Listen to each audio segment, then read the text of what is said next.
ও দিদি, দিদি গো, বাড়িতে আসো নাকি? একটু দরজাটা খুলো না। কে এলো আবার? গেটের মধ্যে কে যে সন্ধ্যাবেলা বাড়ি দিচ্ছে? হ্যাঁ আসি। কে?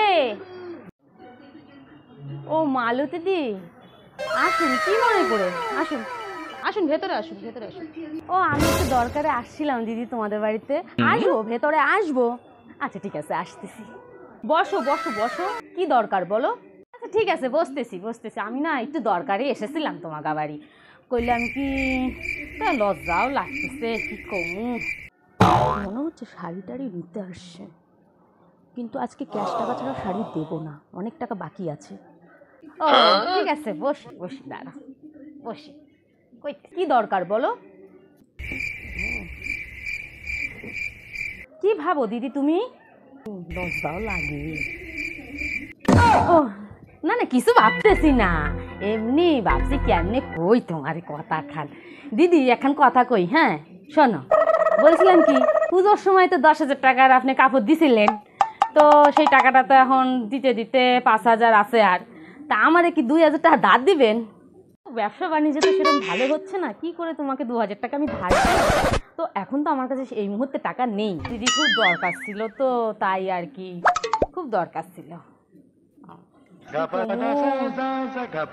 আর কোয়েন না, আমার সাওয়ালটা যা পাজি, সাওয়ালটা এদিক ওদিক খালি বদমাশি করে বলে, কাম কাজ কিছু করে না, কিছু না। ওই চিন্তায় চিন্তায় আমি শেষ হয়ে গেলাম। ওই সাওয়ালে লাগে, জন্যই লাগবে 2,000 টাকা, দেন না। দেখো দিদি, আমি থাকলে পরে তো অবশ্যই তোমাকে দিতাম, তুমি তো টাকা পয়সার লেনদেন ভালোই রাখো, কিন্তু আমি এখন কি করবো বলো, আমার কাছেও টাকা পয়সা নাই, থাকলে তো দিয়ে দিতাম। দেখো অন্য কারোর কাছে পাও নাকি, যদি পাও তাহলে দেখো অন্য জায়গায় ব্যবস্থা করো। আমি তো ভাবলাম হয়তো তুমি কাপড় চোপড় কিনতে আসছো, দিয়ে দেবো তো, আমি কইলাম তো দিয়ে দেবো। 5,000 টাকা আছে, 2,000 টাকা আপনি দেন, দিলে পরে 7,000 টাকা হবে। বললে পরে আপনারে আমি একবারে পুজো আবার আস্তে আস্তে আমি ঘুরাই দিয়ে দেবো সব টাকা, 1,000 টাকা করে মাসে দিয়ে দিব। পূজা আর আছে 3 মাস, 3 মাসে তো আপনি 3,000 টাকা দেবেন, তাহলে কি করে 5,000 টাকা শোধ হয় বলেন? হবে না তো।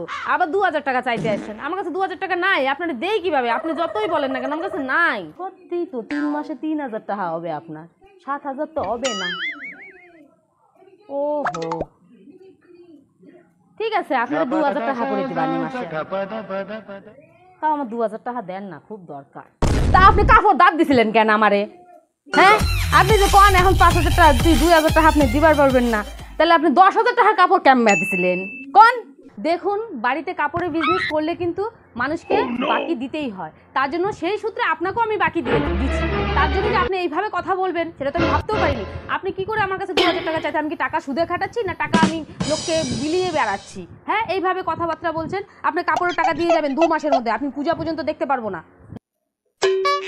আমি গাইমে কি হয়ে যেতেছি আপনার সাথে কথা করতে করতে। একটু ফ্যানটাও চালান না, ফ্যানটা তো একটু চালাবেন।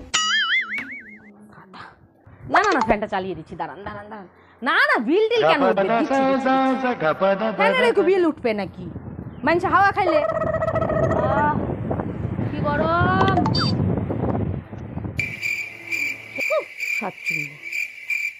এতক্ষণ থেকে ঝগড়া করে এখন আবার ফ্যানের হাওয়া খাচ্ছে।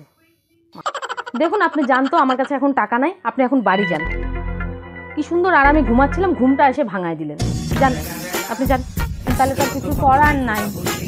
দেখি আপনার 5,000 টাকা কবে দিবার পারি, যেদিন পারবো ওই দিন দেবা নি। বসো, চা খেয়ে যাও। না না, চা খাবো না, চা খাবো না। টাকা দিলেন না, আবার চা খাবার নেই। হ্যাঁ, ভগবান জানে 2,000 টাকা চাইলাম, পাইলামই না।